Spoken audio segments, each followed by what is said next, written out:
Hello, आज हम बात करेंगे CD4 काउंट की।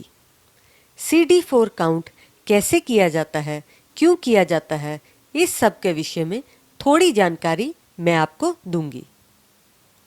CD4 सेल्स क्या होते हैं?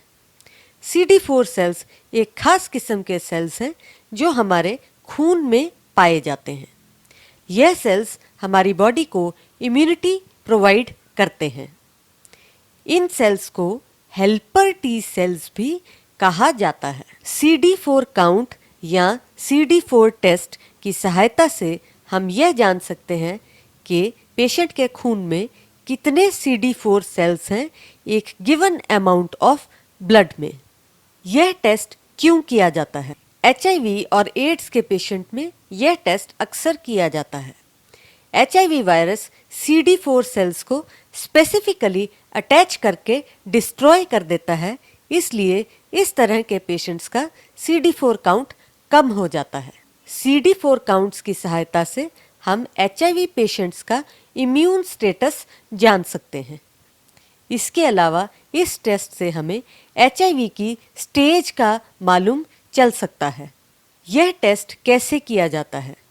इस टेस्ट के लिए एक ब्लड सैंपल की आवश्यकता होती है जो कि पेशेंट की बाजू से लिया जाता है। क्या इस टेस्ट से पहले कोई खास इंस्ट्रक्शन दिया जाता है? इस टेस्ट से पहले कोई खास इंस्ट्रक्शन नहीं दिया जाता। सैंपल पेशेंट की सुविधा के मुताबिक कभी भी लिया जा सकता है। CD4 काउंट के नॉर्मल वैल्यूज क्या हैं?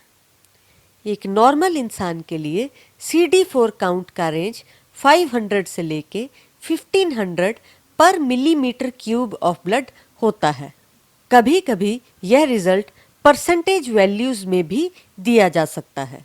HIV पेशेंट्स में कभी कभी प्रोफाइलेक्टिकली मेडिसिन देने की ज़रूरत पड़ती है ताकि उन्हें इन्फेक्शन डेवलप ना हो।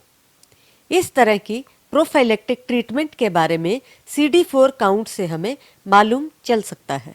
यदि पेशेंट का CD4 काउंट 200 से कम हो तो उसे न्यूमोसिस्टिस निमोनिया का ट्रीटमेंट दे दिया जाता है।